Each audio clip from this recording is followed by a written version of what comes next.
Hablaremos de la confesión. Atención, la confesión en el sentido de procedimiento religioso, ¿no? Procedimiento del fiel con respecto al sacerdote, no la confesión ni policial, ni amorosa, ni nada de eso. La confesión siempre se ocupó esencialmente, Calderaro, la confesión del feligrés al sacerdote, de asuntos sexuales. Aunque en los confesionarios también se interroga a la gente sobre el orgullo y la mentira, las preguntas siempre se han dirigido hacia los pecados carnales con mayor frecuencia que hacia la práctica de la usura o los sacrilegios o los crímenes, qué sé yo. La confesión se ha definido como una acusación sacramental que hace el pecador lamentándose de sus pecados. Lo hace con el fin de obtener el perdón por el poder de las llaves. ¿Qué quiere decir el poder de las llaves? Bueno, así se llamaba el poder de perdonar que Jesús confirió a los discípulos inmediatos, y solo a ellos, dicen los protestantes, solo a los discípulos, a los que estaban allí, o a todos sus sucesores, como dicen los católicos. Según los católicos, este poder de perdonar que Jesús dio a los discípulos se extendió hacia los sucesores. Los protestantes dicen no, era para ellos solos. Lutero era adversario de la confesión precisamente por este punto. Lutero afirmaba, como se ha dicho, que solo los discípulos tenían la capacidad de dar perdón y que Jesús nunca había hablado de confesión. Poco después de resucitar, Jesús dice exactamente a sus discípulos, atención: recibid al Espíritu Santo. A quien perdonaréis los pecados, les serán perdonados. A quienes se los retuviereis, les serán retenidos. Y no dijo nada más. No se sabe cuándo nació la confesión. Jesús no la practicaba. No escuchaba a nadie en confidencia privada. San Pablo tampoco habló de confesión. Juan Crisóstomo, que vivió entre el 344 y el 407, pareció conocerla, pero no la consideró una obligación. Incluso aconsejaba a los fieles dirigirse directamente a Dios, más que a sus santos o a sus representantes. Allá por el siglo V, VI, en lugares lejanos como Egipto, lejanos de aquí, ¿no? Si estuviéramos, por ejemplo, en la Franja de Gaza, nos parecería cerca o nos parecería Egipto.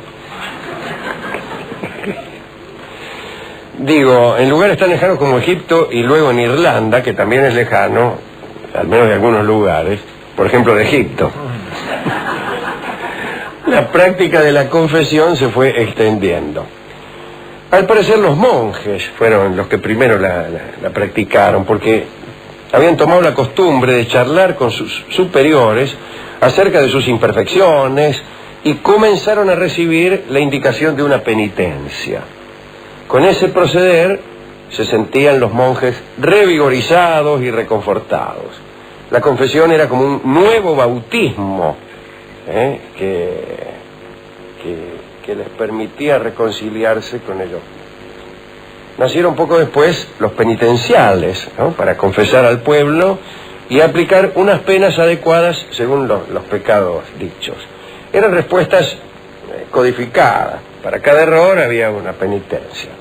Los primeros penitenciales fueron publicados en la Gran Bretaña allá por el siglo VI.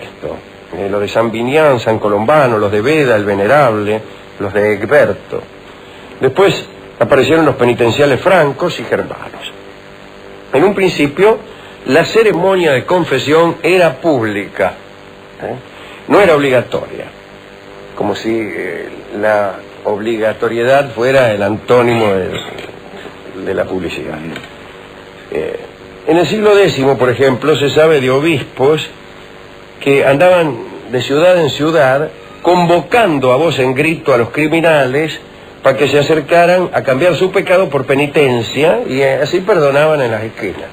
Guarda, dice que venimos acá a confesar. Atención, criminales. Atención, criminales. Esta tarde a las 19 horas, gran confesión. confesarse, después del Concilio de Letrán de 1215, pasó a ser una obligación anual, que debía cumplirse después de los 7 años. Cuando uno tenía 7 años ya tenía que empezar a confesarse y tenía que hacerlo todos los años. Así se decidió en el Concilio de Letrán. Existieron períodos de distintos estilos de confesión, ¿no? En algunos la penitencia era secundaria, lo esencial era el arrepentimiento. En otros periodos no, era más riguroso. Entonces te preguntaban minuciosamente lo que habías hecho para ver qué clase de penitencia te daban. Después con Abelardo, con San Anselmo, se pensó que no había motivos para negar al cristiano el alivio que podía conseguir si lamentaba sinceramente sus faltas pasadas. La visión opuesta la tenían los jansenistas. En el siglo XVII, los jansenistas, partidarios del rigor, se rebelaron contra los defensores del laxismo, que habían terminado por recomendar que se perdonara todo. Bueno, mira, perdoná, total. Los jansenistas aconsejaban a los confesores que fueran más severos y que no concedieran la absolución más que cuando estuviera justificada por una profunda constricción. En la mayoría de las veces, ninguna reja, ningún velo separaban al sacerdote y al penitente. El penitente en general se sentaba al lado del cura o se arrodillaba a sus pies. A partir del siglo XIII, la confesión se hizo adentro de la iglesia.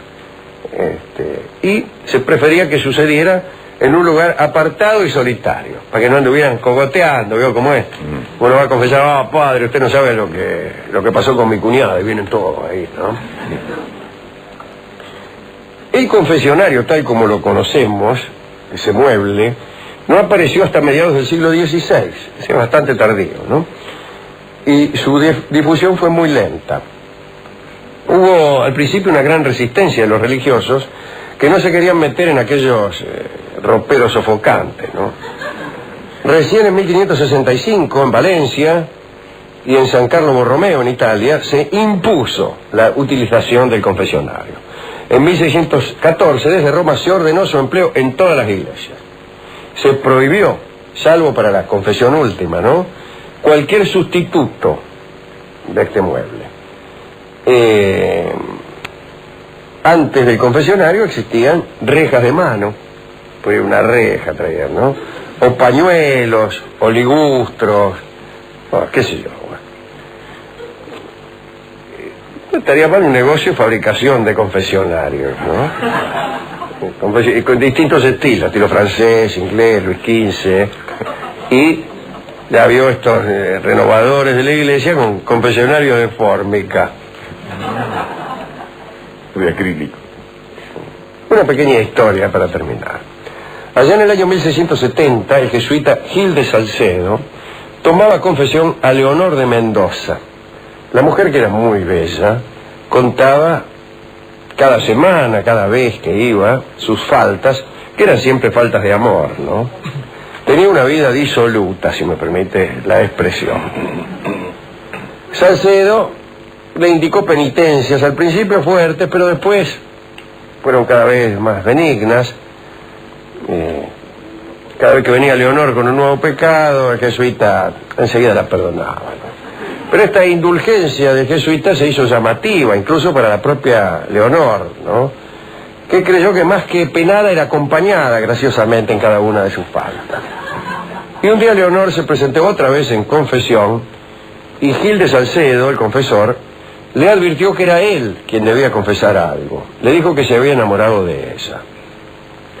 Y Leonor aprovechó para confesar que deseaba besarlo. Dice la crónica: doña Leonor abrió la reja y hubo entre los dos palabras amorosas y tocamientos torpes. ¿Cómo me gustan los tocamientos torpes? Bueno, todo fenómeno, imagínense, éramos felices. Pero Leonor se arrepintió de esos pecados. ¡Ay, el arrepentimiento! Y en vez de confesárselos a Salcedo, se lo confesó a otro religioso. Eso fue un gravísimo error, porque la Inquisición cayó sobre Gil Salcedo, que marchó preso y fue excomulgado. Esta es la historia con la cual daré término a este pequeño recuerdo de los antecedentes de la confesión. Si le preguntáramos a Rolón a quién pensaba dedicar todo esto, seguramente hubiera elegido a doña Leonor de Mendoza, que era hermosa y disoluta. Cómo me gustan las mujeres hermosas, disolutas y proclives a los tocamientos torpes. Sí. Aunque después se arrepienta. Eso es lo malo. Sí. Bueno, pero Eso es se lo malo. arrepientan antes. Habría que preguntarle, si tiene un dejo de virtud, entonces mejor irse. Bien. Hemos resuelto amueblar previsiblemente esta reflexión con el tango Confesión, el tango de Discépolo. No forma parte de mis preferencias, no es de los tangos que más me gustan, pero evidentemente es un tango clásico y consagrado por el gusto general. La versión de Edmundo Rivero también.